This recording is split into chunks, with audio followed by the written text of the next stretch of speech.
One group of Dunedin's elected officials do their work often under the radar of the media. They're the members of the city's 6 community boards, which each have 6 members plus 1 councillor appointed by the DCC.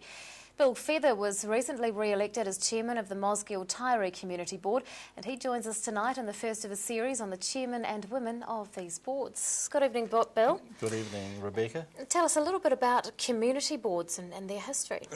Well, community boards come about through the amalgamation of previous borough councils and councils,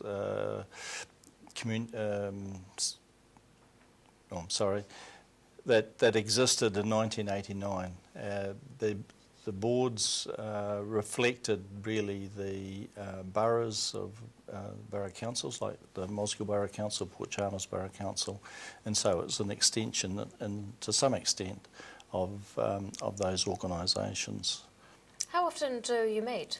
We meet on average 6 weekly, and the format is closely aligned to the council and its standing committees and their rotations. What sort of issues does the Moscow Tyree area have? We have a very strong issue in wanting a new swimming pool. That is very much out in front. But other issues relate to stormwater and drainage, flooding around the town and the infrastructure associated with that.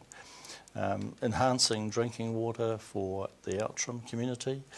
Workable transportation strategy for heavy traffic flows through the town and arterial routes around the town. Working to have a meaningful district plan to aid and abet the growth of Mosgiel, which is currently experiencing a very high increase currently. And ongoing monitoring of service levels.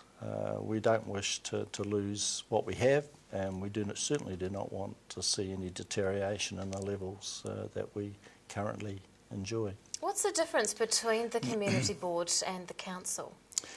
The community board is very much a lobbying group on behalf of the council, on behalf of the community, sorry. We advocate on behalf of the community the issues that they bring to us. Now, the community board does have some limited powers. What can you do to help deal with those issues?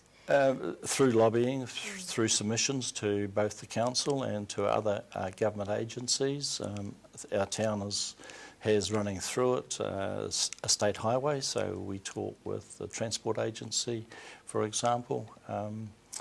But any government agency where they provide a service to the town that has maybe an issue, or we're looking to enhance that service.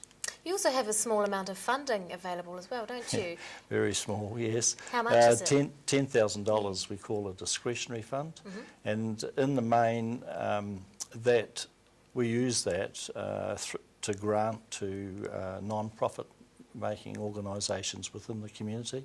It also is used for board projects such as in the past beautifying flower boxes in the main street,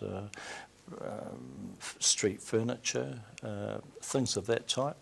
And then we have a small portion of it also goes to meeting the needs of the board and its communication, paying for advertising and the such like. Chairman of the Mosgiel Taieri Community Board, Bill Feather, thanks very much for your time. Thank you.